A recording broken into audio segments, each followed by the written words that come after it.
যে কোথায় প্রোগ্রাম করছেন আপনারা আজকে স্বাস্থ্য শিবির? আমাদের 10 নম্বর ওয়ার্ড শ্রীনগর শাখা 10 নম্বর ওয়ার্ডে যে প্রোগ্রামটা করছি, আমরা সকাল থেকে বিনামূল্যে স্বাস্থ্য শিবির পরীক্ষা করা হচ্ছে। চক্ষুর থেকে শুরু করে ইসিজি পর্যন্ত 8 রকম পরীক্ষা করা হচ্ছে এখানে। আমরা এতে সবাইকে আহ্বান জানিয়েছি, লোক আসছে, ভালো ভিড় আছে, আমাদের পার্টির লোকও আছে, উপস্থিত আছে। তাতে আমরা খুব খুশি যেটা হচ্ছে।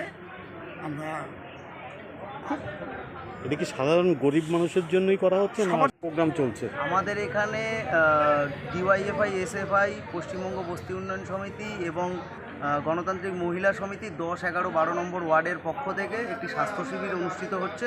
এই স্বাস্থ্য শিবির এটা দ্বিতীয় বর্ষে। আমরা শ্রীনগর নগরথোবা অঞ্চলের সাধারণ মানুষদের যারা আছেন, আকরমপুর অঞ্চলের মানুষ, তাদের সবাইকে স্বাস্থ্য পরিষেবা, আমরা চাই যে স্বাস্থ্য পরিষেবা বিনামূল্যে হোক এবং সাধারণ মানুষের সহজলভ্য হোক। এই চিন্তাভাবনাকে সামনে রেখে আমরা এই স্বাস্থ্য শিবিরের আয়োজন করি প্রত্যেক বছর।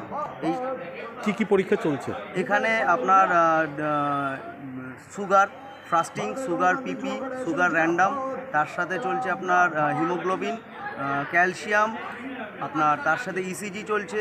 দাঁতের ডাক্তারবাবু আছেন, চোখের ডাক্তারবাবু আছেন এবং একজন জেনারেল ফিজিশিয়ানও এখানে উপস্থিত আছে। কটার থেকে শুরু করছে? সকাল 9:30 থেকে এটা শুরু হয়েছে, বেলা 2:30 থেকে 3টে পর্যন্ত এই অনুষ্ঠানটি চলবে। কত লোক এই পর্যন্ত চিকিৎসা? এখনও পর্যন্ত আমাদের এখানে 112 জন মতন লোক চিকিৎসা নিয়েছে, বিভিন্ন সব মিলিয়ে 112 জন লোক মতন চিকিৎসা নিয়েছে। আরও অনেকে লাইনে আছেন, তারাও চিকিৎসা পরিষেবা নিচ্ছে। কোথায় চিকিৎসাটা চলছে? চিকিৎসাটা চলছে হচ্ছে শ্রীনগর বাস্তুহারা জিএসএফপি স্কুল, যেটা আমরা সবাই ঝাউতলা, পোশাকি নাম ঝাউতলা স্কুল, সেই স্কুলেই আমাদের এই অনুষ্ঠানটি চলছে। নামটা বলুন। আমার নাম দিবাকর। দায়িত্বে আমি পশ্চিমবঙ্গ বস্তি উন্নয়ন সমিতি উত্তর 24 পরগনা জেলা কমিটির দায়িত্বে এবং সিপিআইএম 10 নম্বর শাখার একজন সদস্য।